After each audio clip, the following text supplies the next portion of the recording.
ওম শান্তি।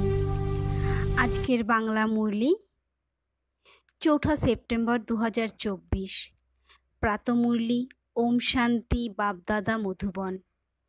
বাবা বলেন, মিষ্টি বাচ্চারা, তোমরা অসীম জগতের বাবার কাছে এসেছো বিকারী থেকে নির্বিকারী হওয়ার জন্য। সেই জন্য তোমাদের মধ্যে কোনো ভূত অর্থাৎ বিকার থাকা উচিত নয়। আজকের প্রশ্ন, বাবা তোমাদের এখন এমন কোন ধরনের পড়াশোনা করাচ্ছেন যা সমস্ত কল্পেও পড়ানো হয় না? উত্তর, নতুন রাজধানী স্থাপন করার পাঠ, মানুষকে রাজ্যপদ দেওয়ার পাঠ। এই সময় সুপ্রিম বাবাই পড়ান। নতুন পাঠ সমগ্র কল্পেতে পড়ানো হয় না। এই পড়াশোনার দ্বারা সত্যযুগী রাজধানী স্থাপন হচ্ছে। ওম শান্তি। বাচ্চারা এটা তো জানে যে আমি হলাম আত্মা, শরীর নই। একে বলা হয় দেহি অভিমানী। এটা হলোই তো পাপ আত্মাদের দুনিয়া বা বিকারী দুনিয়া। রাবণ রাজ্য, সত্যযুগ পাস্ট হয়ে গেছে, ওখানে সবাই ছিল নির্বিকারী। বাচ্চারা জানে আমরাই ছিলাম পবিত্র দেবী দেবতা, যারা কিনা 84 জন্মের পরে আবার পতিত হয়েছি। সকলে তো 84 জন্ম নেয় না। ভারতবাসী দেবী দেবতা ছিল যারা 82, 83, 84 জন্ম নিয়েছে, তারাই পতিত হয়েছে। অবিনাশী ভূমি হিসেবে ভারতই গৌরবান্বিত হয়েছে। ভারতে যখন লক্ষ্মীনারায়ণের রাজ্য ছিল তখন এমন নতুন দুনিয়া নতুন ভারত বলা হতো। এখন হলো পুরনো দুনিয়া পুরনো ভারত। সে তো ছিল সম্পূর্ণ নির্বিকারী, কোনো বিকার ছিল না। সেই দেবতারাই 84 জন্ম নিয়ে এখন পতিত হয়েছে। কাম এর ভূত, ক্রোধের ভূত, লোভের ভূত, এই সব করা ভূত বা বিকার রয়েছে। এর মধ্যে মুখ্য হলো দেহ অভিমানের ভূত। রাবণের রাজ্য যে, ভারতের অর্ধকল্পের শত্রু হলো এই রাবণ। যখন মানুষের মধ্যে 5 বিকার প্রবেশ করে, এই দেবতাদের মধ্যে এসব ভূত ছিল না। এরপর পুনর্জন্ম নিতে নিতে এদের আত্মাও বিকারী হয়ে গেছে। তোমরা জানো যে আমরা যখন দেবী দেবতা ছিলাম তখন কোনোই বিকারের ভূত ছিল না। সত্যযুগ ত্রেতাকে বলা হয় রাম রাজ্য, দাপর কলিযুগকে বলা হয় রাবণ রাজ্য। এখানে প্রত্যেক নরনারীর মধ্যে 5 বিকার আছে। দাপর থেকে কলিযুগ পর্যন্ত 5 বিকার চলতে থাকে। এখন তোমরা পুরুষোত্তম সঙ্গম যুগে বসে আছো, অসীম জগতের পিতার কাছে এসেছো বিকারী থেকে নির্বিকারী হতে। কেউ যদি নির্বিকারী হওয়ার পর বিকারের অধোগতিতে নেমে আসে, তখন বাবা লেখেন, তুমি মুখ কালো করেছ বা কলঙ্কিত হয়েছ, এখন মুখ পরিচ্ছন্ন করা মুশকিল। 5 তলা থেকে পড়ে গেলে যেমন হয় হাড় ভেঙে যায়। গীতাতেও আছে ভগবানুবাচ, কাম হলো মহাশত্রু। বাস্তবিকভাবে ভারতের ধর্মশাস্ত্র হলোই গীতা। প্রত্যেক ধর্মের একটাই শাস্ত্র। ভারতবাসীর তো প্রচুর শাস্ত্র আছে। ওকে বলা হয় ভক্তি। নতুন দুনিয়া হলো শতপ্রধান গোল্ডেন এজ। ওখানে কোনো লড়াই ঝগড়া ছিল না, সকলের দীর্ঘ আয়ু ছিল। এভার হেলদি ওয়েলদি অর্থাৎ স্বাস্থ্য সম্পদ পূর্ণ ছিল। তোমাদের মনে পড়ে গেছে যে আমরাই সুখী ছিলাম। সেখানে অকাল মৃত্যু হয় না, মৃত্যুর ভয় থাকে না। সেখানে হেলথ ওয়েলথ হ্যাপিনেস অর্থাৎ স্বাস্থ্য সম্পদ খুশি সব থাকে। নরকে হ্যাপিনেস হয় না, শরীরের রোগ কিছু না কিছু লেগে থাকে। এটা হলো অপার দুঃখের দুনিয়া, ওটা অপার সুখের দুনিয়া। অসীম জগতের পিতা তো আর দুঃখের দুনিয়া রচনা করবেন না, বাবা তো সুখের দুনিয়া রচনা করেন। আবার রাবণ রাজ্য এলে সেখানে দুঃখ অশান্তি পাওয়া যায়। সত্যযুগ হলো সুখধাম, কলিযুগ হলো দুঃখধাম। বিকারযুক্ত হওয়া মানে কাম কাটারি চালানো। মানুষ তো বলে এটা তো ভগবানের রচনা, কিন্তু না, ভগবানের রচনা নয়, এটা হলো রাবণের রচনা। ভগবান তো স্বর্গ রচনা করেছেন, সেখানে কাম কাটারি হয় না। ভগবান সুখ দুঃখ দেন, এরকম নয়। আরে ভগবান হলেন অসীম জগতের পিতা, তিনি বাচ্চাদের দুঃখ দেবেন কিভাবে? উনি বলেন আমি সুখের উত্তরাধিকার দিই। আবার অর্ধকল্প পরে রাবণ অভিশপ্ত করে দেয়। সত্যযুগে সুখ ছিল অপার, ঐশ্বর্যে ভরপুর ছিল। একই সোমনাথ মন্দিরে কত হীরে জহরত ছিল। ভারত কত সলভেন্ট অর্থাৎ স্বয়ম্ভর বিত্তশালী ছিল। এখন তো ইনসলভেন্ট অর্থাৎ দেউলিয়া হয়ে গেছে। সত্যযুগে 100 ভাগ সলভেন্ট অর্থাৎ সত্যযুগে 100 ভাগ সলভেন্ট, কলিযুগে 100 ভাগ ইনসলভেন্ট, এই খেলা নির্ধারিত। এখন হলো আয়রন এজ, খাদ পড়তে পড়তে একদম তমপ্রধান হয়ে গেছে। কত দুঃখ এখানে। এই এরোপ্লেন ইত্যাদি 100 বছরে তৈরি হয়েছে। একে বলা হয় মায়ার আড়ম্বর। তাই মানুষ মনে করে সায়েন্স তো স্বর্গ তৈরি করে দিয়েছে, কিন্তু এটা হলো রাবণের স্বর্গ। কলিযুগে মায়ার দম্ভ দেখে তোমাদের কাছে সমস্যা আসে। মনে করে আমাদের কাছে তো গাড়ি বাড়ি সব আছে। বাবা বলেন স্বর্গ তো সত্যযুগকে বলা হয়, যখন এই লক্ষ্মী নারায়ণের রাজ্য ছিল। এখন কি আর এই লক্ষ্মী নারায়ণের রাজ্য আছে? এখন কলিযুগের পরে আবার এনাদের রাজ্য শুরু হবে।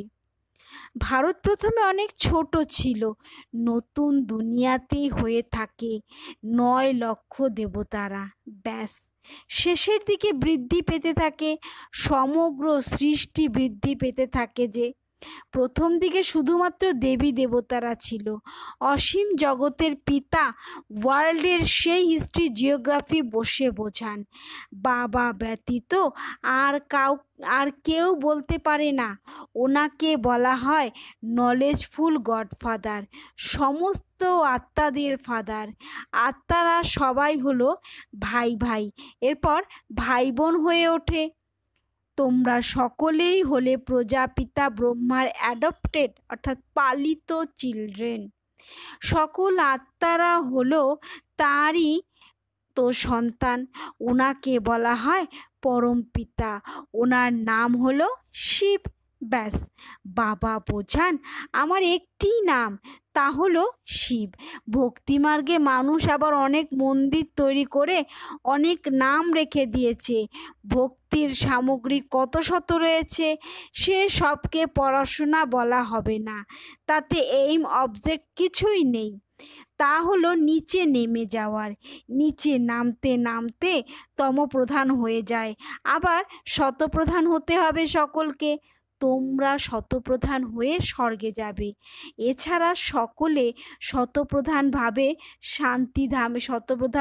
শান্তিধামে থাকবে। এটা ভালো করে স্মরণ করো। বাবা বলেন তোমরা আমাকে ডেকেছ বাবা, পতিত হয়ে যাওয়ায় আমাদেরকে এসে পবিত্র করো। তাই এখন আমি সমগ্র দুনিয়াকে পবিত্র করে তুলতে এসেছি। মানুষ মনে করে গঙ্গা স্নান করলে পবিত্র হয়ে যাবে, গঙ্গাকে পতিত পাবনী মনে করে। কুয়োর থেকে জল বের হয়, সেটাও গঙ্গা জল মনে করে, স্নান করে গুপ্ত গঙ্গা মনে করে। তীর্থযাত্রাতে বা কোনো পাহাড়িতে গেলে সেটাকেও গুপ্ত গঙ্গা বলে। একে বলে মিথ্যা। গড ইজ ট্রুথ অর্থাৎ ঈশ্বর সত্য বলা হয়। এছাড়া রাবণ রাজ্যের সব মিথ্যা বলার গডফাদারই সত্য ভূমি স্থাপন করেন। সেখানে মিথ্যার কোনো কিছুই থাকে না। দেবতাদের ভোগও শুদ্ধ নিবেদিত হয়। এখন তো হলো আসুরি রাজ্য, সত্যযুগ ত্রেতাতে হলো ঈশ্বরীয় রাজ্য, যা এখন স্থাপন হচ্ছে ঈশ্বর এসেই সবাইকে পবিত্র করেন। দেবতাদের মধ্যে কোনো বিকার হয় না। যেমন রাজা রানী তেমন প্রজা সবাই পবিত্র হয়। এখানে সবাই পাপী কামুক ক্রোধী। নতুন দুনিয়াকে স্বর্গ আর একে নরক বলা হয়। বাবা ব্যতীত নরককে স্বর্গে পরিণত করতে কেউ পারবে না। এখানে সবাই হলো নরকবাসী পতিত। ওখানে এইরকম বলবে না যে আমরা পতিত থেকেই পবিত্র হওয়ার জন্য স্নান করতে যাই। এটা হলো মনুষ্য সৃষ্টিরূপী বৃক্ষ। বীজ রূপ হলেন ভগবান। উনি রচয়িতা করেন। সর্বপ্রথম রচনা করেন দেবী দেবতাদের। এরপর বৃদ্ধি পেতে পেতে এত ধর্ম হয়ে যায়। প্রথমে এক ধর্ম এক রাজ্য ছিল, সুখ আর সুখ ছিল। মানুষ চাই বিশ্বে শান্তি আসুক। সেটা এখন তোমরা স্থাপন করছো। এছাড়া সব নিঃশেষ হয়ে যাবে, আর কিছু থাকবে না। এই চক্র আবর্তিত হতে থাকে। এখন হলো কলিযুগের শেষ আর সত্যযুগ ইত্যাদি পুরুষোত্তম সঙ্গম যুগ। একে বলা হয় কল্যাণকারী পুরুষোত্তম সঙ্গম যুগ। কলিযুগের পরে সত্যযুগ স্থাপন হচ্ছে। তোমরা সঙ্গম যুগে পড়াশোনা করো, এর ফলে সত্যযুগে প্রাপ্তি হয়। এখানে যত পবিত্র হবে আর পড়াশোনা করবে ততই উচ্চ পদ প্রাপ্ত করবে। এই রকম পড়াশোনা কোথাও হয় না। তোমাদের এই পড়াশোনার সুখ নতুন দুনিয়াতে প্রাপ্ত হবে। যদি কোনো ভূত অর্থাৎ বিকার হয়, এক তো শাস্তি পেতে হবে, দ্বিতীয়ত আবার ওখানে কম পদ প্রাপ্ত হবে। কত সেন্টার রয়েছে, লক্ষ লক্ষ সেন্টার হয়ে যাবে। সমগ্র বিশ্বে সেন্টার খুলে যাবে। পাপ আত্মা থেকে পুণ্য আত্মা হতেই হবে। তোমাদের এইম অবজেক্ট রয়েছে। পড়ানোর জন্য এক শিব বাবা রয়েছেন। উনি হলেন জ্ঞানের সাগর, সুখের সাগর। বাবা এসেই পড়ান। ইনি অর্থাৎ ব্রহ্মা পড়ান না, এনার দ্বারা পড়ান। এনাকে বলা হয় ভগবানের রথ। তোমাদের কত লক্ষ কোটি গুণ ভাগ্যশালী তৈরি করেন। তোমরা অনেক বিত্তশালী হও, এখন কখনো রোগগ্রস্ত হও না। হেলথ, ওয়েলথ, হ্যাপিনেস সব প্রাপ্ত হয়। এখানে যদিও ধন থাকে কিন্তু রোগ ইত্যাদি আছে, তাই হ্যাপিনেস থাকে না। কিছু না কিছু দুঃখ থাকে। তার তো নামই হলো সুখধাম, স্বর্গ, প্যারাডাইস। এই যে লক্ষ্মী নারায়ণ, তাদের এই রাজ্য কে দিয়েছে এটা কেউ জানে না। এরা ভারতে ছিল, বিশ্বের মালিক ছিল, কোনো পার্টিশন ছিল না। এখন তো কত পার্টিশন, রাবণ রাজ্য কত টুকরো টুকরো হয়ে গেছে, লড়াই লেগে থাকে। ওখানে তো সমগ্র ভারতে এই দেবী দেবতাদের রাজ্য ছিল। ওখানে উপদেষ্টা ইত্যাদি থাকে না। এখানে তো কত উপদেষ্টা আছে, কারণ হলো বুদ্ধিহীনতা। তো উপদেষ্টাও সেরকম পতিতকেই আকৃষ্ট করে। কর আর ঋণে ডুবে যায়, কাঙ্গাল হয়ে যায়, ধারে ডুবে যায়। সত্যযুগে তো চাল ডাল আটা ফল ইত্যাদি খুব সুস্বাদু। তোমরা ওখানে গিয়ে সব অনুভব করে আসো। সূক্ষ্মবতনে গেলে তো স্বর্গেও যাওয়া যাবে। বাবা বলেন সৃষ্টিচক্র কিভাবে আবর্তিত হয়। ভারতে প্রথমে একই দেবী দেবতা ধর্ম ছিল, দ্বিতীয় কোনো ধর্ম ছিল না। এরপর দাপরে রাবণ রাজ্য শুরু হয়। এখন হলো বিকারী দুনিয়া, আবার তোমরা পবিত্র হয়ে নির্বিকারী দেবতা হও। এটা হলো স্কুল। ভগবান উবাচ, আমি তোমাদের রাজযোগ শেখাচ্ছি, তোমরা ভবিষ্যতে এরকম হবে। রাজ্যভাগ্যের পড়াশোনা আর কোথাও প্রাপ্ত হবে না। বাবাই পড়াশোনা করিয়ে নতুন দুনিয়ার রাজধানী দেন। সুপ্রিম ফাদার টিচার সদ্গুরু হলেন এক শিব বাবা। বাবা মনে অবশ্যই উত্তরাধিকার প্রাপ্ত হওয়া উচিত। ভগবান অবশ্যই স্বর্গের উত্তরাধিকার দেবেন। রাবণ যাকে প্রতি বছর জ্বালানো হয়, এ হলো ভারতের নম্বর 1 শত্রু। রাবণ কিরকম অসুর বানিয়ে দিয়েছে। এর রাজ্য 2500 বছর চলে। বাবা তোমাদের বলেন, আমি তোমাদের সুখধামের মালিক করি, রাবণ তোমাদের দুঃখধাম নিয়ে যায়। তোমাদের আয়ু কত কম হয়ে যায়, হঠাৎ করে অকালে মৃত্যু হয়ে যায়, অনেক রোগ হতে থাকে। ওখানে এরকম কোনো ব্যাপার থাকে না, নামই হলো স্বর্গ। মানুষ এখন নিজেকে হিন্দু বলতে থাকে, কারণ পতিত হয়েছে, দেবতা বলার যোগ্য নেই। বাবা এই রথ দ্বারা বোঝাচ্ছেন, এই আত্মার পাশে বসেন তোমাদের পড়ানোর জন্য, তাই ইনিও অধ্যয়ন করেন। আমরা সকলে হলাম স্টুডেন্ট, এক বাবা হলেন টিচার। এখন বাবা পড়াচ্ছেন, আবার 5000 বছর পরে এসে পড়াবেন। এই জ্ঞান, এই পড়াশোনা আবার বিলুপ্ত হয়ে যাবে। পড়াশোনা করে তোমরা দেবতা হলে 2500 বছর আবার সুখের উত্তরাধিকার নিয়েছ। আবার দুঃখ এলো, রাবণের অভিশাপও শুরু। এখন ভারত খুবই দুঃখী। এটা হলো দুঃখধাম। মানুষ তাই ডাকে, পতিত পাবন এসো, এসে পবিত্র করো।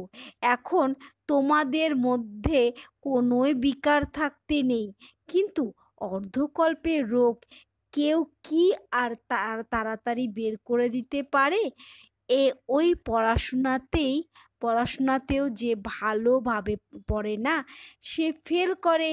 যে পাস উইথ অনার হয়, সে তো স্কলারশিপ নেয়। তোমাদের মধ্যে যে ভালোভাবে পবিত্র হয় আর তারপর অপরকে পবিত্র করে, সে প্রাইজ নেয়। মালা হয় 8-এর, তারা হলো পাস উইথ অনার। এরপর 108-এর মালাও হয়ে থাকে, সেই মালাও জপ হয়। মানুষ এই রহস্য কি আর বোঝে? মালার উপরে আছে ফুল, তারপর হলো ডবল দানা মেরু। স্ত্রী আর পুরুষ দুজনে পবিত্র হয়। তারা তো পবিত্র ছিলেন, তাদের স্বর্গবাসী বলা হতো। এই আত্মাই পুনর্জন্ম নিতে নিতে এখন পতিত হয়ে গেছে, আবার এখান থেকে পবিত্র হয়ে পবিত্র দুনিয়াতে যাবে। ওয়ার্ল্ডের হিস্ট্রি জিওগ্রাফি রিপিট হয়। বিকারী রাজা নির্বিকারী রাজাদের মন্দির ইত্যাদি তৈরি করে তাদের পূজা করে, তারাই আবার পূজ্য থেকে পূজারি হয়ে যায়। বিকারী হওয়াতে আবার সেই লাইটের মুকুটও থাকে না। এই খেলা পূর্ব নির্ধারিত। এটা হলো অসীম জগতের ওয়ান্ডারফুল ড্রামা। প্রথমে একই ধর্ম হয়ে থাকে, যাকে রাম রাজ্য বলা হয়। তারপর আরও ধর্মের লোক আসে। এই সৃষ্টি চক্র কিভাবে আবর্তিত হতে থাকে, সেটা একমাত্র বাবাই বোঝাতে পারেন। ভগবান তো হলেন একই। আচ্ছা, মিষ্টি মিষ্টি হারানিধি বাচ্চাদের প্রতি মাতা পিতা বাপ দাদার স্মরণের স্নেহ সুমন আর সুপ্রভাত। আত্মাদের পিতা তার আত্মারূপী বাচ্চাদেরকে জানাচ্ছেন নমস্কার। আত্মারূপী বাচ্চারাও তাদের আত্মারূপী পরমপিতা পরমাত্মাকে জানাচ্ছেন নমস্কার, সুপ্রভাত। আজকের ধারণার জন্য মুখ্য সার: ১. ভগবান স্বয়ং টিচার হয়ে পড়ান, সেই জন্য তিনি খুব ভালোভাবে পড়ান। স্কলারশিপ নেওয়ার জন্য পবিত্র হয়ে অন্যদের পবিত্র বানানোর সেবা করতে হবে। ২. ভিতরে ভিতরে কাম ক্রোধ ইত্যাদি যা কিছু ভূত প্রবেশ করে রয়েছে সে সব বের করে দিতে হবে। এইম অবজেক্টকে সামনে রেখে পুরুষার্থ করতে হবে। আজকের বরদান: মায়ার ছায়া থেকে বেরিয়ে স্মরণের ছত্রছায়ায় থাকা নিশ্চিন্ত বাদশাহ ভব। মায়ার ছায়া থেকে বেরিয়ে স্মরণের ছত্রছায়ায় থাকা নিশ্চিন্ত বাদশাহ ভব। যারা সদা বাবার স্মরণের ছত্রছায়ার নিচে থাকে তারা নিজেকে সদা সেফ অনুভব করে। মায়ার ছায়ার থেকে বাঁচার সাধন হলো বাবার ছত্রছায়া। ছত্রছায়ার নিচে থাকা আত্মারা সদা নিশ্চিন্ত বাদশাহ থাকে। যদি কোনো চিন্তা থাকে তাহলে খুশি হারিয়ে যায়। খুশি হারিয়ে গেলে দুর্বল হয়ে যায়, তো মায়ার ছায়ার প্রভাব পড়ে যায়। কেননা দুর্বলতাই মায়াকে আহ্বান করে। স্বপ্নেও যদি মায়ার ছায়া পড়ে তাহলে ভয়ানক অতিষ্ঠ করে তোলে। সেই জন্য সদা ছত্রছায়ার নিচে থাকো। আজকের স্লোগান: বোধ এর স্ক্রুড্রাইভার দ্বারা অলসতার লুজ স্ক্রুকে টাইট করে সদা অ্যালার্ট থাকো। বোধ এর স্ক্রুড্রাইভার দ্বারা অলসতার লুজ স্ক্রুকে টাইট করে সদা অ্যালার্ট থাকো। ওম শান্তি।